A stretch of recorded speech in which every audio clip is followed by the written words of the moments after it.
ಯಶ್ ತಾಯಿ ಸೈಟ್ ಗಲಾಟೆಗೆ ಕೇಸ್ಗೆ ಇದೀಗ ಟ್ವಿಸ್ಟ್ ಸಿಕ್ಕಿದೆ. ಸೈಟ್ ಗಲಾಟೆ ವಿಚಾರ ತಾರಕಕ್ಕೇರಿತು. ಇದೀಗ ಆ ಕೇಸ್ಗೆ ಟ್ವಿಸ್ಟ್. ಮೂಲ ಮಾಲಕಿ ಎನ್ನಲಾದಂತಹ ಲಕ್ಷ್ಮಮ್ಮ ಇದೀಗ ಸ್ಥಳದಲ್ಲಿ ಪ್ರತ್ಯಕ್ಷಳಾಗಿದ್ದಾರೆ. ಟಿವಿ9ಗೆ ಸೈಟ್ ಮಾಲಕಿ ಎಕ್ಸ್ಕ್ಲೂಸಿವ್ ಮಾತನಾಡಿದ್ದಾರೆ. ಏನ್ ಹೇಳಿದ್ದಾರೆ ಹಾಗಾದ್ರೆ ಲಕ್ಷ್ಮಮ್ಮ? ನನಗೆ 93 ವರ್ಷ, ಮೈಸೂರಲ್ಲಿ ಇರೋದು.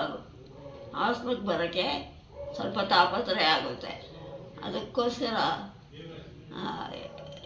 ದೇವರಾಜ್ ಅವರಿಗೆ GPO ಬರ್ಬಿಟ್ಟಿದ್ದೀನಿ. ಅದಕ್ಕೂ ಇದಕ್ಕೂ ಸಂಬಂಧವೇ ಇಲ್ಲ. ಅವ್ರದ್ದು ಆ ರೋಡಲ್ಲಿ ಐತೆ, ನಂದು ಈ ರೋಡಲ್ಲಿ ಐತೆ. ಅದೇ ಯಶ್ ತಾಯಿ ಯಾಕೋತಾರೆ ಅಲ್ಲಿಗೆ ಕಾಂಪೌಂಡ್ ಹಾಕಿಸ್ತಿದ್ರಂತೆ, ಮತ್ತೆ ನಿಲ್ಸೋರೇನೋ.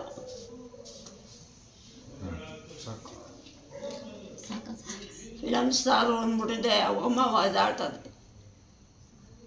ಅದು ಈ ಸಿಮೆಂಟ್ ನಾವು ಬರ್ತಾವಲ್ಲಪ್ಪ ಪ್ಲೇಟ್ಗಳು, ಅವಾಗ ಕಟ್ಕೊಂಡಿತ್ತು ಕಾಂಪೌಂಡ, ಅವೆಲ್ಲ ಕಿತ್ತಾಕ್ಬಿಟ್ರು. ಬುಲ್ಡೋಜರ್ ಬಂದ್ಬಿಟ್ಟು ಕಿತ್ತಾಕ್ಬಿಟ್ರಲ್ಲ, ಈ ಇಟ್ಗೆಲ್ಲಿ ಕಟ್ಟಿಸ್ತಾವಳಂತೆ. ನನಗೆ 93 ವರ್ಷ.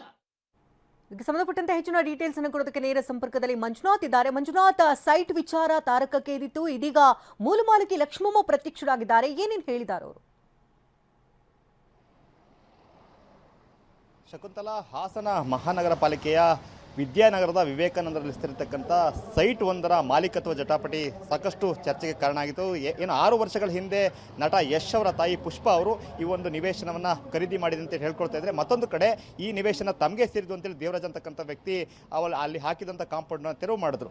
ನಮ್ಮ ಮೂಲ ಮಾಲೀಕರು ಬಂದು ಲಕ್ಷ್ಮಮ್ಮ ಅವರು ಮೈಸೂರಿನಲ್ಲಿ ವಾಸ ಮಾಡ್ತಾರೆ. ಸೊ ಅವರು ನನಗೆ GPA ಕೊಟ್ಟಿದ್ದಾರೆ. ಅವರ ಪರವಾಗಿ ನಾನು ಕೇಸನ್ನು ದಾಖಲು ಮಾಡಿದ್ದೆ. ಕೋರ್ಟ್ನಲ್ಲಿ ತಮ್ಮಂತೆ ಈ ಒಂದು ನಿವೇಶನ ಆಗಿದೆ, ಹಾಗಾಗಿ ನಾನು ಕಾಂಪೌಂಡ್ ತೆರವು ಮಾಡ್ತೀನಿ ಅಂತಕ್ಕಂಥ ಹೇಳಿಕೆಯನ್ನು ಕೂಡ ಕೊಟ್ಟಿದ್ರು. ಆದರೆ ಇಲ್ಲಿ ಲಕ್ಷ್ಮಮ್ಮ ಅಂತಕ್ಕಂಥ ಮಹಿಳೆ ಇಲ್ಲ ಅಂತಕ್ಕಂಥ ಮಾತುಗಳು ಕೂಡ ಕೇಳಿ ಬಂದಿತ್ತು. ಆದರೆ ಈಗ ಆ ಮಹಿಳೆ ಇದ್ದಾರೆ ಅಂತಕ್ಕಂಥದ್ದನ್ನ ಈಗ ದೇವರಾಜ್ ಕಡೆಯವರು ಒಂದು ವಿಡಿಯೋ ಹೇಳಿಕೆಯನ್ನು ಬಿಡುಗಡೆ ಮಾಡಿಸಿದ್ದಾರೆ. ಆಕೆ ಮೈಸೂರಿನಲ್ಲಿ ತಮ್ಮ ನಿವಾಸದಲ್ಲಿ ಮಾತನಾಡಿದ್ದಾರೆ. ಸೊ ನನಗೆ 93 ವರ್ಷ ಆಗಿದೆ, ನನಗೆ ಹಾಸನಕ್ಕೆ ಹೋಗಿ ಬರಲಿಕ್ಕೆ ಆಗೋದಿಲ್ಲ, ಹಾಗಾಗಿನೇ ದೇವರಾಜ್ ಅವರಿಗೆ GPA ಕೊಟ್ಟಿದೆ ಅಂತಕ್ಕಂಥ ಮಾಹಿತಿನ ಒಂದು ಕಡೆ ಹಂಚಿಕೊಂಡ್ರೆ, ಮತ್ತೊಂದು ಕಡೆ ಏನು ನಾವು ಅಲ್ಲಿಗೆ ಹೋದಾಗ ಸಾಕಷ್ಟು ಗಲಾಟೆಗಳಾಗ್ತಿತ್ತು, ಹಾಗೆಯೇ ನಾವು ಈ ಒಂದು GPA ಕೊಟ್ವಿ, ಮತ್ತು ಅಲ್ಲಿ ಏನು ಯಶ್ ತಾಯಿ ಅವರು ತಾವು ಸ್ಟಾರ್ ಅಂತ ಹೇಳ್ಕೊಂಡು ಬಂದು ಈಗ ಗಲಾಟೆ ಮಾಡ್ತಾ ಇದ್ದಾರೆ. ಅವ್ರ ಕಾಂಪೌಂಡನ್ನು ಹೊಡೆದಾಕಿದ್ರು, ಮತ್ತೆ ಕಟ್ಟಲಿಕ್ಕೆ ಮುಂದಾಗಿರೋ ಅಂತಕ್ಕಂಥ ಮಾತುಗಳನ್ನ ಸುಮಾರು 1.25 ನಿಮಿಷದಷ್ಟು ಒಂದು ವಿಡಿಯೋ ಹೇಳಿಕೆಯನ್ನು ಲಕ್ಷ್ಮಮ್ಮರ ಪರವಾಗಿ ಈಗ ಬಿಡುಗಡೆ ಮಾಡಲಾಗಿದೆ. ಆಕೆಯೇ ಲಕ್ಷ್ಮಮ್ಮ, ಆಕೆದೇ ಈ ಒಂದು ಸೈಟ್ ಅಂತಕ್ಕಂಥ ಮಾಹಿತಿ ಆಧಾರದಲ್ಲಿ ದೇವರಾಜ್ ಅವ್ರ ಕಡೆಯವರು ಈ ಒಂದು ವಿಡಿಯೋನ ಈಗ ರಿಲೀಸ್ ಮಾಡಿರ್ತಕ್ಕಂಥದ್ದು. ಸೊ ಈಗ ಇಷ್ಟು ದಿನಗಳ ಕಾಲ ಲಕ್ಷ್ಮಮ್ಮ ಎಲ್ಲಿದ್ದಾರೆ, ಇದ್ದಾರೆ ಇಲ್ವಾ ಅಂತಕ್ಕಂಥ ಪ್ರಶ್ನೆಗಳು ಸಹಜವಾಗಿತ್ತು. ಆದರೆ ಈಗ ಆಕೆ ಇದ್ದಾರೆ, ಅವರೇ ಈ ಒಂದು ನಿವೇಶನದ ಮೂಲ ಮಾಲೀಕರು ಅಂತಕ್ಕಂಥ ಆಧಾರದಲ್ಲಿ ಈಗ ಒಂದು ವಿಡಿಯೋ ಹೇಳಿಕೆಯನ್ನು ಬಿಡುಗಡೆ ಮಾಡಿರ್ತಕ್ಕಂಥದ್ದು. ಶಕುಂತಲಾ, ಧನ್ಯವಾದ ಮಂಜುನಾಥ್, ತಮ್ಮ ಅಪ್ಡೇಟ್ಸ್ಗಾಗಿ.